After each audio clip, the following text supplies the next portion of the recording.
Inside Old Trafford to your commentary team of the former England goalkeeper Paul Robinson and Ian Dennis. And Ian, it's not just the aforementioned Battle of Britain, it's also a clash between two sides vying for that automatic promotion top eight.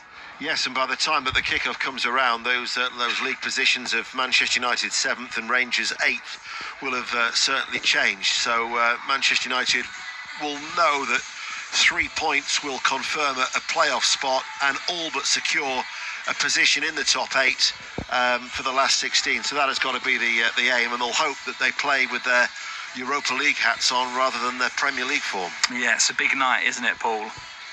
Yeah, absolutely is. I think every night at the moment inside Old Trafford, or when they're travelling away, is a big night for them, because you don't really know what you're going to get from Manchester United. The inconsistency, I suspect, is what's frustrating Ruben Amorim, as well as the lack of results and the lack of performances that he's seen. You know, we saw the performance away at Arsenal in the Cup.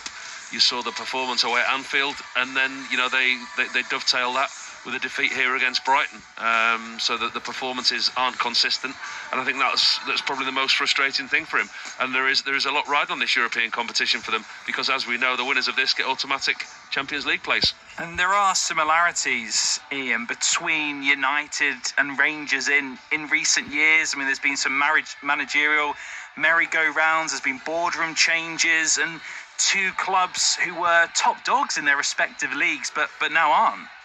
Yes, very much so, and living in the under the shadow of their arch rivals and their respective neighbours. So yeah, there are a lot of similarities in that respect. And also, you could also say that this season, they're underachieving in the league.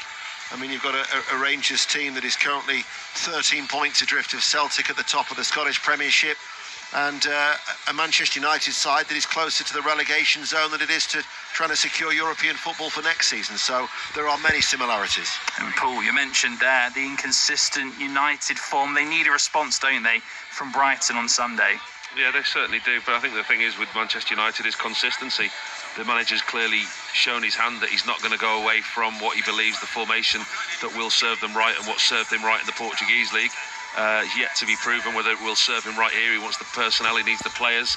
We know that there's 11 days of the window left, so he's going to be looking to bring in new recruits that fit the system rather than adapting the system to what he's got here. Well, head coach Ruben Amorim stepped back yesterday from describing his team as maybe the worst side in the club's history, as he did after Brighton on Sunday, but admits they still have major problems.